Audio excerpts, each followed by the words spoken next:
안녕하세요. 다산에드 전병칠 원장입니다.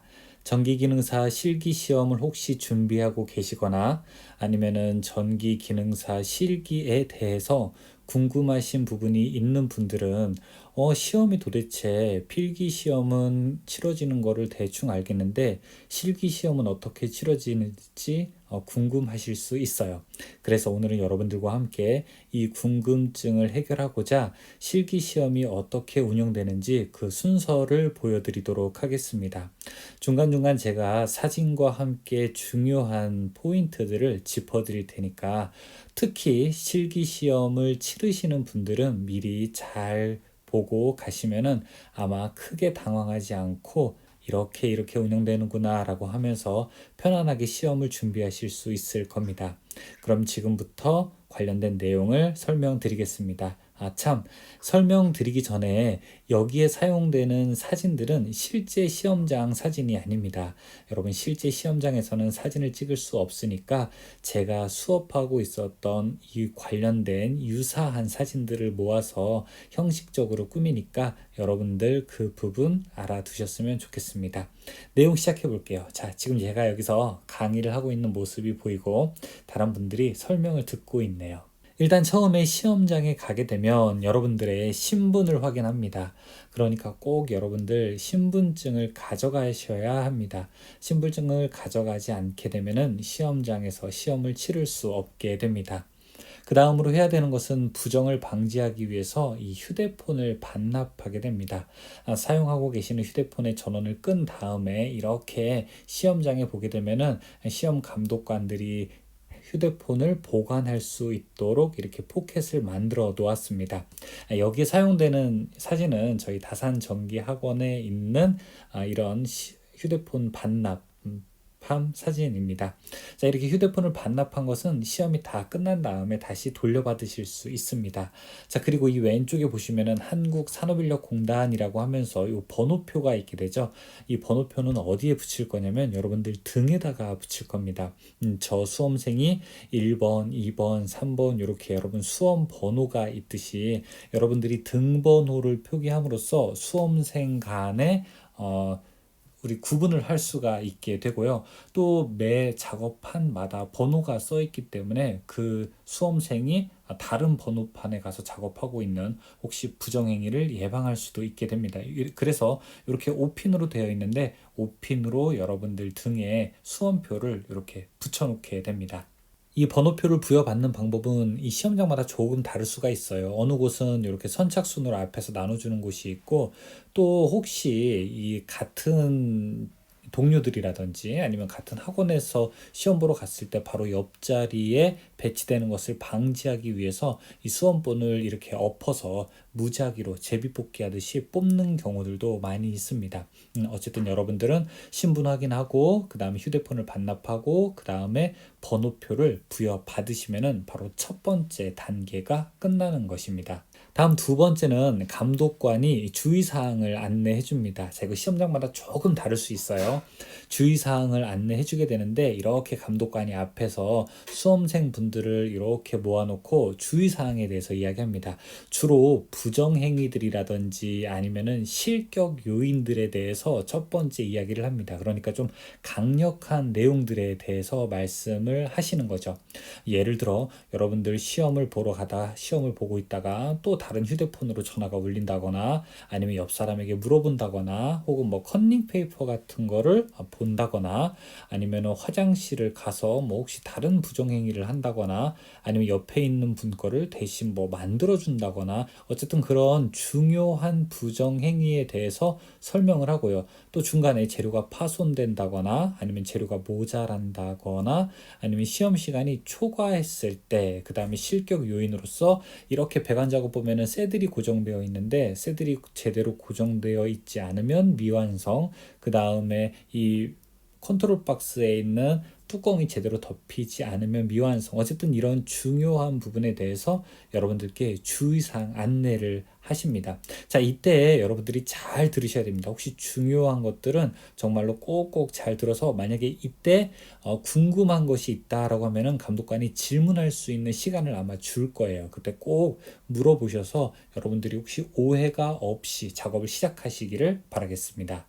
자, 그러면은 감독관은 여러분께 시험지를 배부할 겁니다. 시험지를 나누어 주고, 자, 이렇게 보게 되면은 배전판이 있게 되죠. 보통 이제 배전판에 번호가 써 있게 되는데, 지금 여기에는 번호가 없지만 번호가 써 있는 곳에 여러분들 가셔서 여러분들 이렇게 재료 바구니 안에 전선이라든지 나머지 기구들이 있으니까 이 기구들을 확인하십시오 라고 이야기하게 됩니다. 이때 확인할 때 뭘 보고 하냐면은 시험지 뒤에 이렇게 재료 목록이라고 있어요. 그래서 예를 들어 뭐 푸시 버튼 녹색이 2개, 적색이 하나, 램프가 3개, 8핀 베이스 3개 이렇게 개수를 확인하셔야 됩니다. 자, 이때 시간이 조금 있을 것 같다라고 해서 전동 드라이버로 막 이렇게 단자 풀고 여유 작업하시는 분들이 계시는데 그렇게 하지 말고 지금 시간은 무조건 재료의 개수를 확인하는 것이 우선입니다. 내가 지급받은 재료가 재료 목록에 써 있는 개수와 동일한지를 꼭 여기서 확인하셔야 됩니다.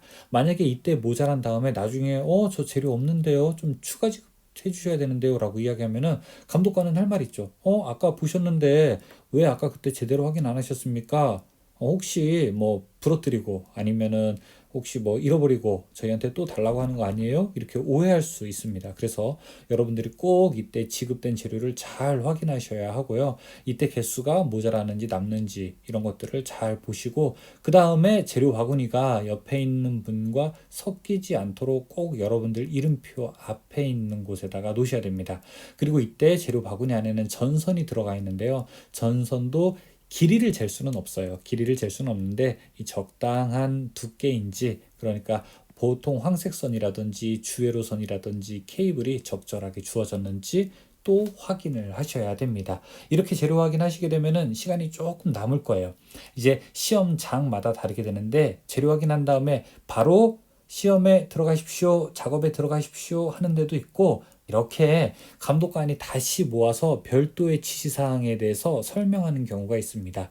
그러니까 자, 여러분들 본인 작업판 확인하셨고요. 그 다음에 재료 목록 확인하셨죠. 자, 이제 시험지에 있는 유의사항이라든지 실격사항이라든지 아니면 주의사항 한 번 더 읽어주겠습니다. 라고 감독관이 다시 재차 설명하는 경우도 있습니다.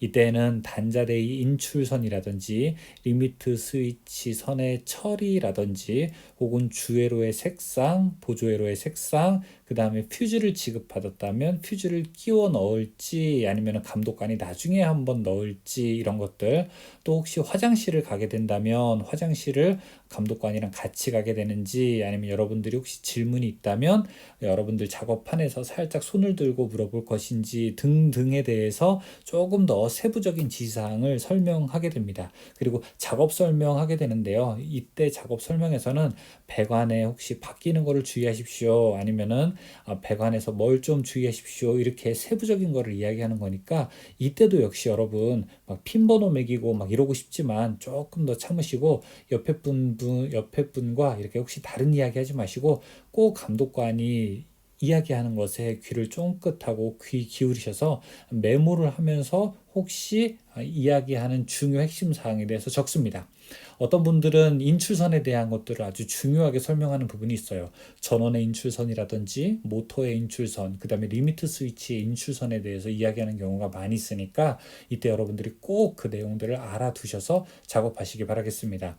또 요즘에는 시험 날짜마다 이 배관이 조금씩 달라서 커넥터가 조금 남을 수도 있어요. 실제로요. 그래서 남는 거는 어떻게 하십시오 라고 또 부가적으로 설명도 하실 수 있으니까 여러분들이 그 부분에 대해서 잘 알아두셔야 할 것입니다. 자, 이제 감독관의 최종 지시가 끝났으면 여러분들 작업판에 가셔서 이제 작업을 시작하겠습니다 라고 하면서 여러분들은 이제 작업을 시작하시면 됩니다. 이제 시험장마다 조금씩 환경이 다른데요. 이렇게 시험장에서 서로 디귿자로 되어 있는 곳에 두 분이 들어가 있는 경우도 있고 한 분이 들어가 있는 경우도 있고요. 이렇게 일자로 되어 있는 판에 여러분이 이렇게 옆으로 되어 있는 경우도 있고 또 실제로 아주 열악한 시험장은 이 책상이 없는 경우도 있더라고요. 좀 그거는 시험장에 좀 잘못된 문제입니다. 아무튼 이렇게 여러분들이 좀 개방되어 있는 공간에서 여러분들의 등번호와 함께 작업판에서 작업을 하고 있기 때문에 이제 작업을 시작하시면 되는데 이제 힘든 부분이 있어요. 나는 예를 들어 아직 이제 보조회로도 막 이제 깔고 있는데 옆에 분이 만약에 벨테스터기로 막 이렇게 띠띠띠띠 소리 난다면 심리적으로 아주 좀 뭐라고 할까요? 좀 긴박해진달까요? 좀 경쟁적으로 좀 변하게 됩니다. 그래서 여러분들이 평소에 연습하실 때 내 페이스가 어떻게 되는지, 내가 배관 작업은 얼마 정도 걸리고 제어반 작업은 보통 얼마 정도 걸리고 내가 주회로는 얼마 정도 걸리는구나 라고 하면서 이런 시간에 대한 개념들을 잘 체크하셔야 되고요. 그때 여러분들은 이 시험장에 있는 시계를 이용하실 수도 있지만 손목시계라든지 혹은 스탑워치 같은 것들을 지참하셔서 본인의 시계를 보면서 작업하시면 됩니다. 또 작업하다가 여러분 물 드실 수 있어요. 그리고 화장실 가실 수 있어요. 물 드시는 거는 그냥 가방에다가 물 꺼내놓고 이렇게 드시면 되고 꼭 뚜껑 있는 걸로 하시고요. 왜냐하면은 이제 캔 같은 거는 혹시 잘못돼서 이제 흘리게 되면은 이 기구 안에 들어가게 되면 기구가 나중에 오동작을 일으킬 수도 있겠죠. 그래서 꼭 뚜껑이 있는 걸로 여러분 물 한 모금 드시고 다시 가방에다 넣으시면 되고, 그 다음에 화장실 가실 때는 감독관에게 살짝 이렇게 손을 들어서 이야기한 다음에 화장실 가시면 됩니다. 그리고 혹시 작업하다가 뭔가 문제가 생기는 경우가 있어요. 혹시 중요한 질문이라든지 아니면은 뭐 재료가 이상하다든지 아니면 조금 전선이 갑자기 모자라다든지 하여간 뭔가 이상이 있을 때는 감독관을 좀 큰 소리로 호칭하지 마시고 여러분들 꼭 계시는 곳에서 이렇게 살짝 손을 들어서 감독관이 보이게끔 해서 감독관이 오게 되면 그때 문제가 있는 것들은 이야기함으로써 시험이 원활하게 진행될 수 있도록 여러분께서 협조해 주시기 바라겠습니다. 이렇게 해서 작업이 다 끝나시게 되면은 이제 끝나신 분부터 시험장에 있는 복도로 퇴실 하실 수 있게 되는데요. 시험 시간을 여러분들이 뭐 1시간, 2시간 단축한다고 해서 점수 더 받는 거 아닙니다. 시험이 빨리 끝난다고 해서 점수 더 받는 거 아니니까 시험 시간을 충분하게 좀 쓰시기를 바라겠고요.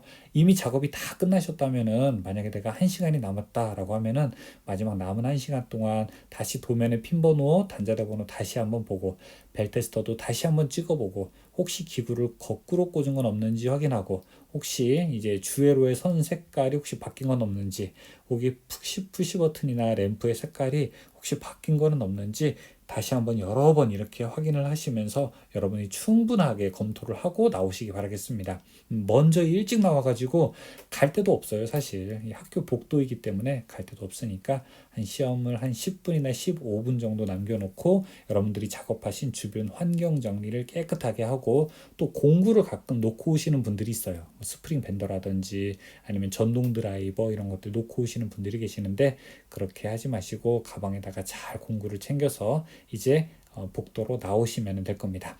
이렇게 하시면 여러분들이 이제 오랫동안 준비하셨던 실기시험 과정이 다 끝나게 되는데요. 여러분들이 많이 고생스럽게 준비하신 만큼 순서를 한번 이렇게 눈으로 잘 보시고 아니면 머릿속으로 이렇게 뭐라고 할까요? 이미지 트레이닝을 하신 다음에 시험장에 가셔서 여러분들의 실력을 마음껏 펼치시기를 바라겠습니다. 간단하게 시험장에 가면 어떻게 시험이 운영되는지 그 순서에 대해서 말씀드렸습니다. 저는 다산에듀 전병칠 원장이었습니다. 감사합니다.